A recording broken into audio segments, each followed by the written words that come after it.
मैं मुद्दे की तरफ लौटता हूं, मैं आता रहूंगा, बात करता रहा हूं। Of course, just wait a minute, मैं आता रहूंगा।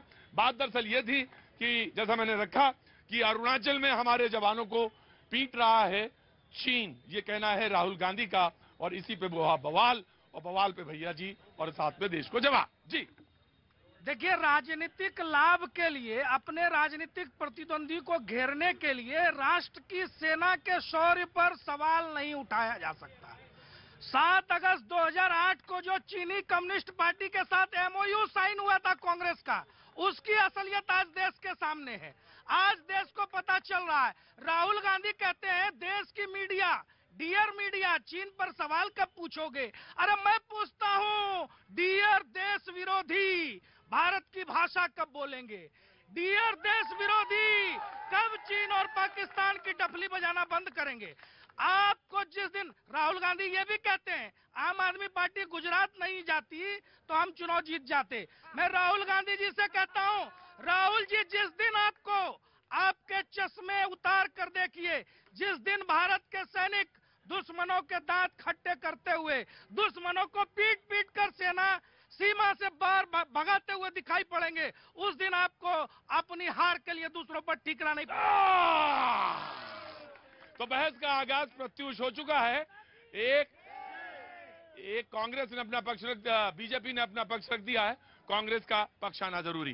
प्रतीक जी, आपने सुना होगा, देखा होगा, पूरा देश देखा, 20 अप्रैल 2020 से जिस तरह से सेना आई, चाइना की सेना आई, और गलवान में जिस तरह से घटना हुई, हमारे 20 शहीद हुए जवान। शहीद हुए ना? बिल्कुल नहीं हुए? हुए। हाँ? तवांग में, मैं नहीं कह रहा हूं, पार्लियामेंट के पटल पर आकर के देश के रक्षा मंत्री ने, पहले गृह मंत्री ने कहा, फिर रक्षा मंत्री ने कहा कि हमारी सेना चोटिल हुई, हमारी सेना हॉस्पिटल में है, लेकिन ठीक है, जख्मी हुई। जख्म किसने दिया? क्या आपने, हमने, देशवासियों ने, या चाइना के उस चोर ने, जो चोरी से आ रहा है, हमारे देश के सीमा के अंदर घुस रहा है, और वो बार बार एक हरकत कर रहा है, पहली बार नहीं, लगातार कर रहा है। हमारी सरकार क्यों मौन है, क्यों चुप है? प्रश्न यहां है। अब दूसरी बात, पत्रकारों से प्रश्न किया जा रहा है कि हमारे, आप जैसे पत्रकार नहीं, लेकिन कि क्या इन मुद्दों पर पार्लियामेंट में चर्चा नहीं होनी चाहिए? जब बात आती है तो जो है प्रधानमंत्री जी कहते हैं चुप। इसके बाद पीएम केयर्स में अभी बात की है इन्होंने ना। तीसरा सवाल बाद में। प्रतीक जी, सबसे पहले तो इन्होंने गलत कोट किया। संसद में रक्षा मंत्री का बयान पूरे देश में कोई भी व्यक्ति अभी भी गूगल कर देखे, भारत की सेना का एक व्यक्ति घायल नहीं हुआ है, ना किसी की मृत्यु हुई है, और ना ही हमारे सेना सीमा का 1 इंच हमारी भूमि किसी ने लिया। सुनिए, डोकलाम जब हो रहा था, अरे बीच में अभी शांति से बोल रहे थे ना, ये क्या तरीका है? शांति, आप आइए यहाँ। नहीं, अभी आपने किया अनइंटरप्टेड। अरे अपनी जगह पर रहिए, अपनी जगह पर रहिए। आप अपने समय में बोलिए, या आप जाइए अपना काम करिए। क्या बात है, अपने समय में बोलिए। प्रतीक जी, जब डोकलाम हो रहा था तो चीनी दूतावास की चाय कौन पी रहा था? जब 1962 में 37,244 वर्ग किलोमीटर की जमीन हाथी गई, किसकी सरकार थी?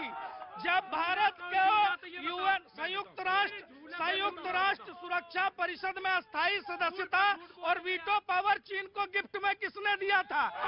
आप बोलिए। देखिए, ये कह रहे हैं प्रतीक जी, आप बताइए कि ये हमेशा जो है झूठ पर झूठ बोलते हैं, झूठ पर झूठ बोलते हैं, झूठ बोलते हैं। नहीं, दलाल कोई नहीं है। आप जब पूछा न जाए, अरे कौन सी पॉलिटिक्स तैयार कर रहे हो कि हमारे फौजी मारे जा रहे हैं?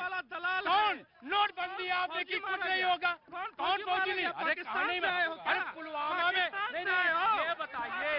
एक मिनट, नहीं, हम नहीं हटेंगे, हम इन्हीं के यही जवाब देंगे। नहीं, पाकिस्तान से नहीं आए। एक मिनट, पाकिस्तान की भाषा कोई नहीं बोलता है, आपको जवाब देना पड़ेगा देश को।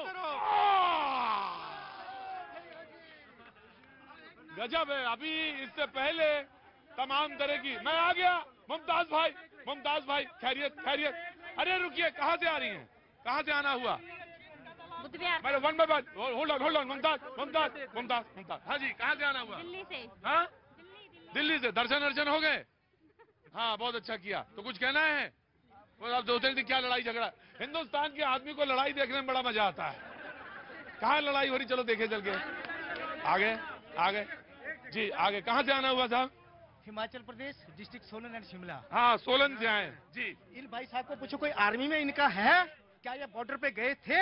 हमारे हैं मेजर कर्नल, उनको पूछो क्या पार्लियामेंट में ये बयान देना जनरल कर्नल को जरूरी है कि सब पार्लियामेंट में दे? वो बीजेपी के एमपी को भी नहीं देंगे, सिर्फ डिफेंस मिनिस्टर को दे सकते हैं, बता सकते हैं वहाँ की सिचुएशन क्या है। कांग्रेस क्या किया कांग्रेस ने? मेरे को आज 48 ईयर्स तक कोई एम्प्लॉयमेंट एक्सेस से कोई कॉल मैं वन बाय वन मैं बिल्कुल मुमताज भाई बैठिए, मैं आ रहा हूँ जी। हाँ जी जयराम विप्लव जी से मेरा एक ही सवाल है। बिल्कुल। तू यहाँ वहाँ की बात ना कर, तू यहाँ वहाँ की बात ना कर, ये बता मेरे देश की सीमा में चीन कैसे घुसा?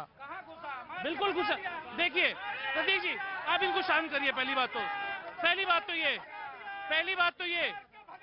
बात तो ये जब गलवान घाटी में 20 सैनिक हमारे मारे गए तब प्रधानमंत्री जी ने बोला कोई नहीं घुसा हमारे देश में, हमारे देश की एक भी इंच जमीन को चीन ने नहीं हड़ पाए। तो उन्होंने जो किया, उन्होंने चीन को जस्टिफाई करने का काम किया। दूसरी बात, उसके बाद 2020 में डोंगफेंग नाम की कंपनी को जम्मू एंड कश्मीर में हजारों करोड़ रुपए का प्रोजेक्ट मिला स्मार्ट मीटर लगाने के नाम पे। ये चीनी कंपनी है, कैसे मिला ये बताइए। उसके बाद तीसरी चीज ये बताइए, जब भारतीय जनता पार्टी के 13 नेता भगत सिंह कोश्यारी की अगुवाई में चीन जाते हैं 2014 में ये सीखने कि उनको चीन की जो पार्टी है कम्युनिस्ट पार्टी, उससे क्या सीखने गए थे ये बता दीजिए। तीसरी बात। राइट जी। देखिए प्रतीक, आराम से वन बाय वन। बहुत शांति से मैंने सबकी बात सुनी, आशा करता हूँ मुझे भी समय देंगे। देखिए प्रतीक जी, हाँ जी।